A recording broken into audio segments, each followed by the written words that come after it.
Merhabalar kıymetli izleyicilerim ve takipçilerim. Binnur'un Mutfağı kanalıma ve mutfağıma hoş geldiniz. Bugün sizlere Amasya bölgesinde hemen hemen her ailenin yaptığı sarı turşuluk fasulyesi olarak bilinen fasulyeden yaptığım turşu tarifim var. Bu fasulyeyi pazarda görür görmez hemen alın. Benim bu tarifimle uyguladığınız zaman gerçekten çok lezzetli turşu yemiş olursunuz. Sarı turşuluk fasulyelerini bahçeden topladım.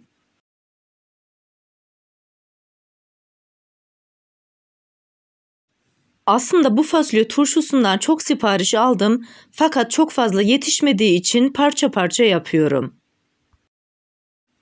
Bugünkü topladığım sarı fasulyeler 20 kilo. Tarifime başlamadan önce kimin nereden izlediğini bana yorumlardan yazarsanız değerli takipçilerimin nereden izlediğini öğrenmiş olurum.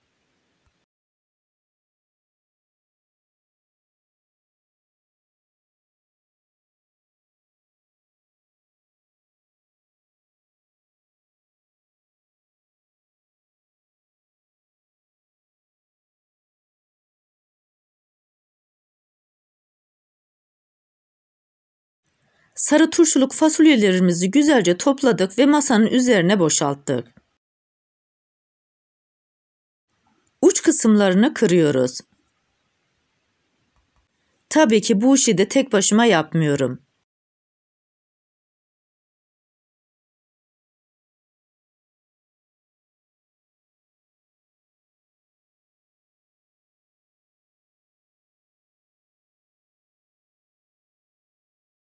Uç kısmını kırmış olduğum fasulyeyi leğenin içerisine koyuyorum ve güzelce yıkıyorum.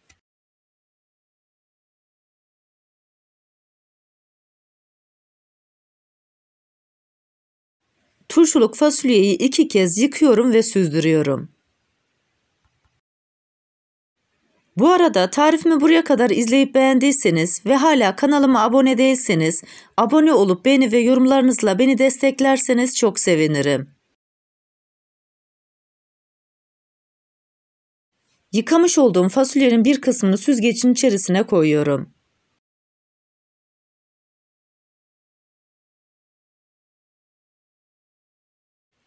Turşuyu daha lezzetli hale getirmek için cin biberi kullandım. Cin biberin sadece sap kısımlarını temizliyorum.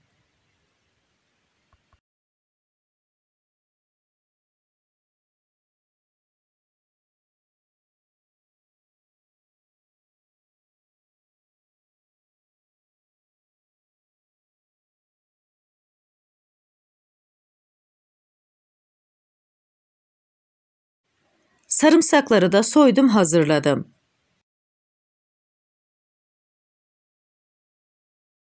Bu turşuyu 5 litrelik bidonun içerisine koyacağım. Bidonu da güzelce yıkadım ve kuruladım. Taban kısmına 5 adet sarımsağı koyuyorum. Daha sonra 5 adet de cin biberinden ekliyorum.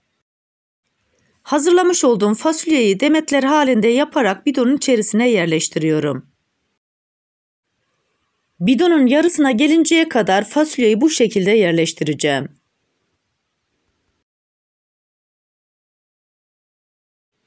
Bu arada bu tarifimde kullanmış olduğum bütün malzemeleri videomun altındaki açıklama kısmında ölçüleriyle birlikte paylaşıyor olacağım. İsterseniz oradan da bakıp faydalanabilirsiniz.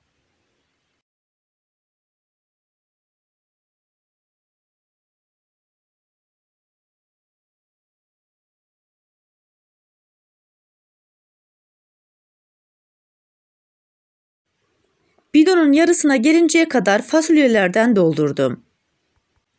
Orta kısmı 15 adet sarımsaktan koyuyorum.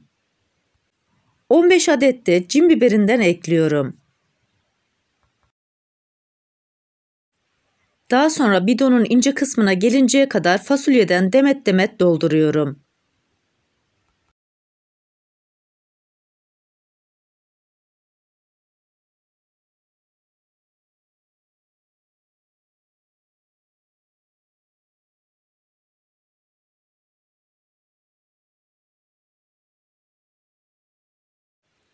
Bidonun en üst kısmına tekrar 15 adet sarımsaktan ekliyorum.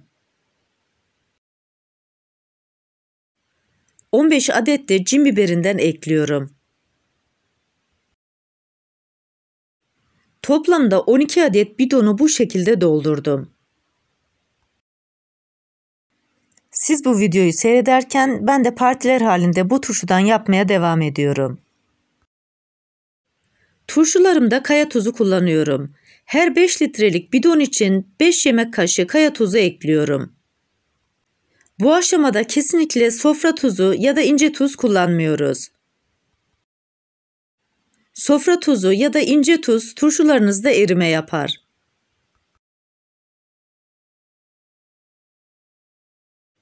Tuzu koyma işlemi bittikten sonra her bidon için 5 tatlı kaşığı toz şekeri kullanıyorum.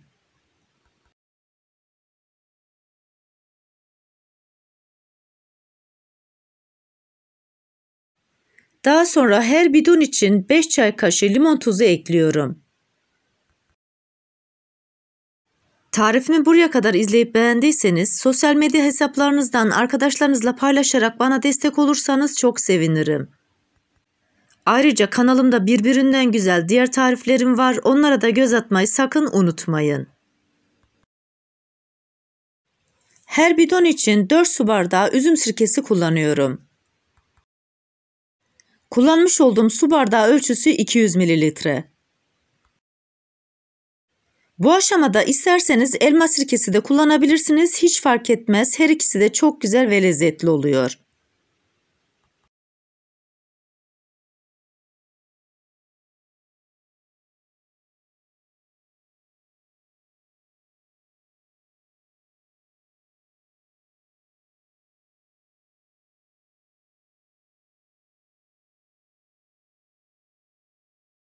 Sirkeyi de koyma işlemi bittikten sonra bidonların ince kısmına gelinceye kadar su koyuyorum.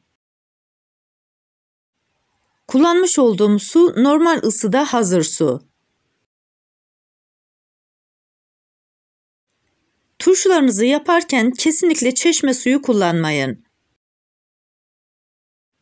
Çeşme sularının içerisinde kireç olduğu için turşularınızda erime yapar. Suları bidonun ince kısmına gelinceye kadar dolduruyorum.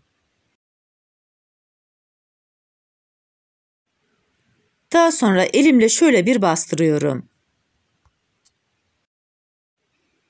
Elimle bastırarak bidonun içerisindeki boşlukları da dolduruyorum.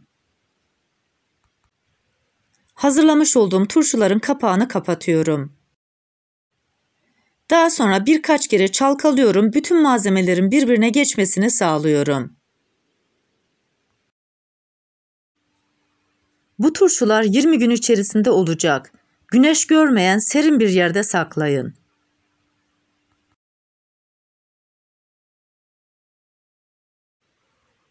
Hazırlamış olduğum 20 kiloluk fasulyeden toplamda 12 adet 5 litrelik bidonla turşumuz çıktı. Tarifimdeki tüm püf noktaları detaylı bir şekilde sizlere anlatmaya çalıştım. Ancak yine de aklınıza takılan bir kısım olursa bana yorumlardan yazabilirsiniz. Oradan da elimden geldiğince sizlere dönmeye çalışıyorum. Sizlere bir de bu turşunun olmuş halini göstermek istiyorum. Bu kavanozdaki turşuyu 20 gün önce yaptık. Görmüş olduğunuz gibi rengi hala berrak ve çok güzel. Bu turşuyu yapıp sofranıza koyduğunuz zaman emin olun kapış kapış gidecek. Bu leziz sarı turşuluk fasulyeden turşu yapıp deneyecek olan herkese şimdiden afiyet olsun. Siz bu güzel turşunun son halini seyrederken ben de sizlere veda etmiş olayım. Bir tarifimizin daha sonuna geldik. Videomu izlediğiniz için teşekkür ederim.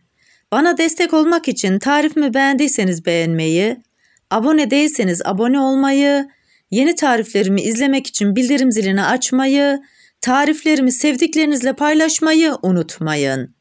Her şeyin gönlünüzce olması dileğiyle hoşça kalın, afiyetle kalın, Allah'a emanet olun.